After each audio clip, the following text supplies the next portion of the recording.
A Corporación de Ribeira aprobou o proxecto da renovación da bancada do campo de fútbol de Carreira. O goberno local comprometeuse tamén a crear unha partida no orzamento para pavimentar a Avenida de Ferrol. A sala de plenos do Concello de Ribeira abriu onte as súas portas para acoller a sesión plenaria correspondente ao mes de xuño. A primeira cuestión en tratarse foi a corrección das eficiencias do proxecto para a construción da nova bancada do campo de fútbol de Carreira.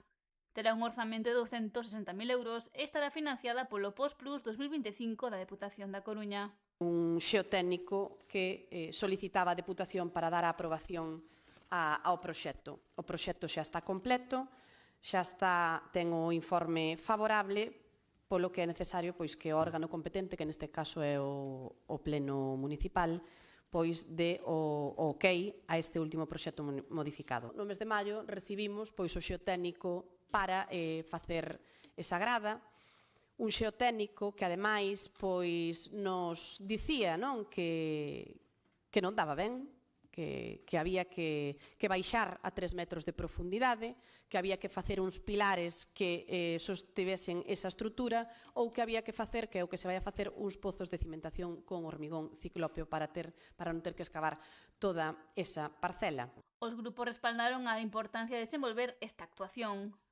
Un informe favorable del día 3 de junio del 2026 de la Diputación, en el cual primero solicita la existencia de una memoria de un estudio geotécnico, pero en segundo lugar lo que solicita es que este estudio geotécnico no se incluya dentro de las partidas subvencionables. Quiere decir, llama la atención que, bueno, te estoy diciendo que dice todas las partidas de orzamento deberán ser subvencionables, no admitiéndose partidas de naturaleza administrativa como legalizacións, homologacións, licencias, estudios, etc., ni honorarios de profesionais dentro do orzamento do proxecto, pues en las ocasiones anteriores se haya puesto de manifiesto que esto ha sido así.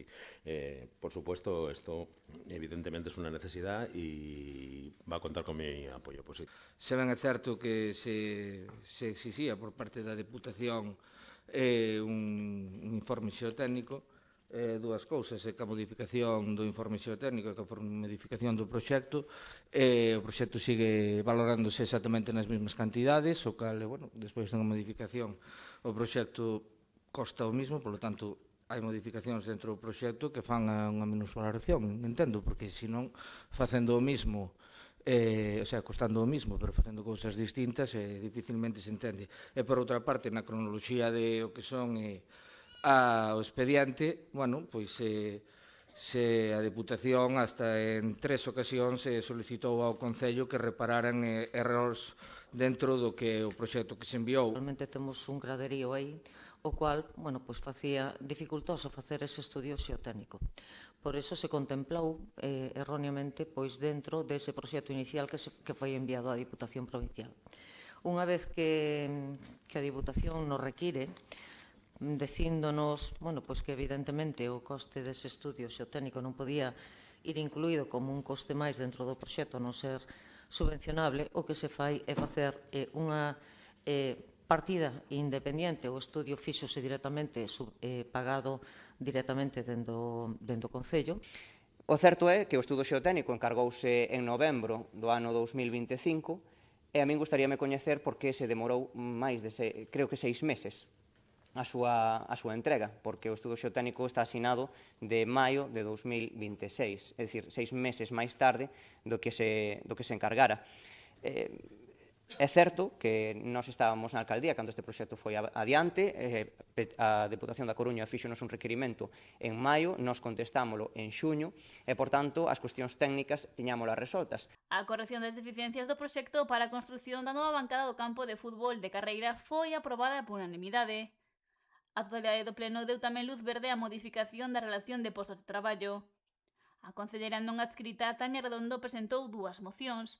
A primeira sobre a creación dun aparcamento disuasorio en Palmeira, que foi emendada polo goberno local ou comprometerse a negociar para contar con este espazo. A segunda sobre a dotación de baños públicos nos parques infantís foi denegada. O BNG afondou en pavimentación ao levar a pleno o asfaltado da Avenida de Ferrol.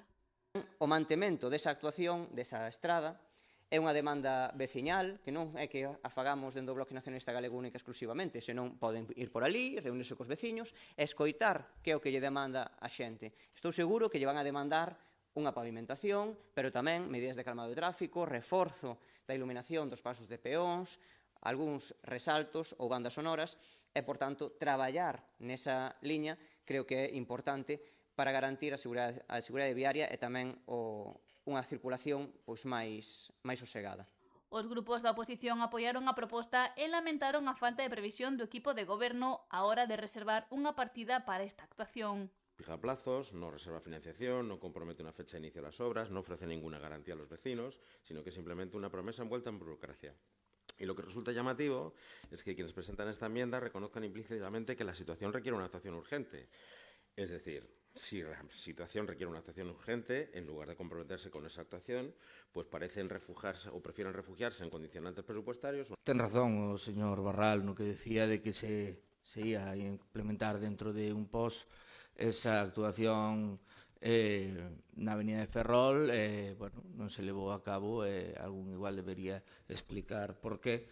O Executivo local presentou unha emenda de sustitución que recolle que se impulsará cando se aprobe a fórmula orzamentaria para financiar a actuación. Críticas a ese destino dos fondos do Plan de Obras e Servicios a gasto corrente. E saben vostedes perfectamente o que ten, digamos, que un pouquiño de conciencia, sentido común, de como están as contas municipais, sabe que era inexcusable e inevitable que tivésemos que adicar eses fondos do Plan de Obras e Servicios a financiar gasto corrente. Ustedes sempre veñen dicindo aquilo que temos que facer nós que vostedes non foron capaces de facer. E, ademais, presentan a moción bastante baldeira, porque ese brindis ao sol que dixo Furones parece esta moción, porque exixen medidas de seguridade, calmado de tráfico, pero non propoñen ni unha só actuación. Ni unha. Non falan de limitación de velocidade, non falan de pasos de peóns elevados, non falan de radares pedagóxicos, ningún elemento que permita un debate que si se pode facer ou non se pode facer.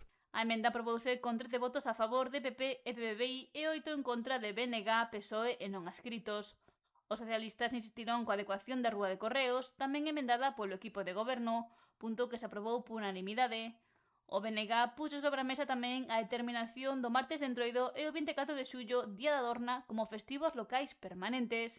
O Executivo emendou a proposta aprobada por unanimidade na que se acorda que o Goberno proporá estas datas como festivos locais tan só para o 2027.